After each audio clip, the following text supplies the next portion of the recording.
We live in a world obsessed with extremes. We celebrate the highest achievers, the fastest runners, the most beautiful faces.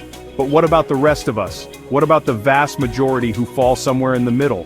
This essay is for the average. It's for those who feel lost in the shadow of exceptionalism. We will explore what it truly means to be average, not as a limitation, but as a position of power. Understanding your place on the spectrum of human potential is liberating. It allows you to set realistic goals, celebrate your unique strengths, and chart a course for meaningful growth. Let's begin our journey by understanding the very concept of average. In the realm of statistics, the bell curve reigns supreme. It's a simple, elegant visualization of how traits and abilities are distributed within a population. Imagine a gentle hill. Most people cluster around the middle, representing the average. This central peak is defined by the mean, the average value of a particular trait. As we move away from the center, the curve slopes downward on either side. These slopes represent the standard deviation, a measure of how spread out the data is. The beauty of the bell curve lies in its universality. Height, weight, intelligence, even personality traits all tend to follow this distribution. Most of us fall within one standard deviation of the mean, comfortably average. We often misjudge our abilities by comparing ourselves to a limited pool of individuals. You might be the fastest runner in your class, the smartest person in your family. These accomplishments are commendable, but they don't necessarily translate to the larger population. Imagine a small pond. A single fish might easily dominate, feeling like the king of its watery domain. But release that fish into the vast ocean, and it becomes just another face in a teeming multitude. The lesson here is about perspective. Being the best in a small group doesn't automatically make you exceptional on a larger scale. Recognizing this distinction is crucial for developing a realistic self-image. Let's bring this concept down to earth with some concrete examples. Consider the average American man. He stands at 5 feet 9 inches, weighs around 198 pounds, and can likely lift somewhere between 135 and 175 pounds off the ground. He probably enjoys watching football, spends a couple of hours a day on his phone, and gets around 7 hours of sleep each night. The average American woman paints a similar picture. She stands at 5 feet 4 inches, weighs around 170 pounds, and possesses her own unique set of strengths and preferences.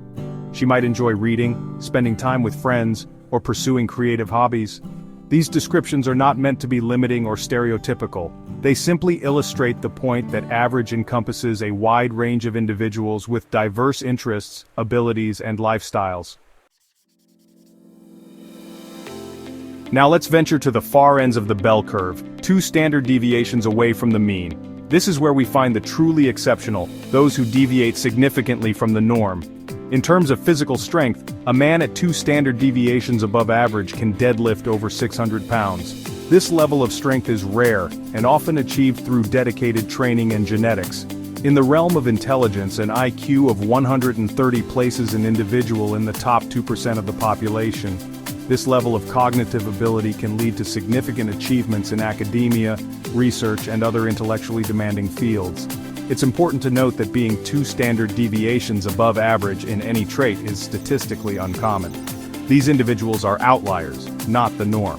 Recognizing this fact can help us appreciate the extraordinary while maintaining a healthy perspective on our own capabilities. Section 6: Embracing Average, Your Foundation for Growth. So where does this leave us, the average individuals? Right where we need to be, at the starting line of our own unique journeys. Being average is not a failing, nor is it a life sentence to mediocrity. It is simply a statistical reality, a neutral starting point from which we can all grow and excel. Embrace your averageness. It is in acknowledging our current position that we empower ourselves to move forward.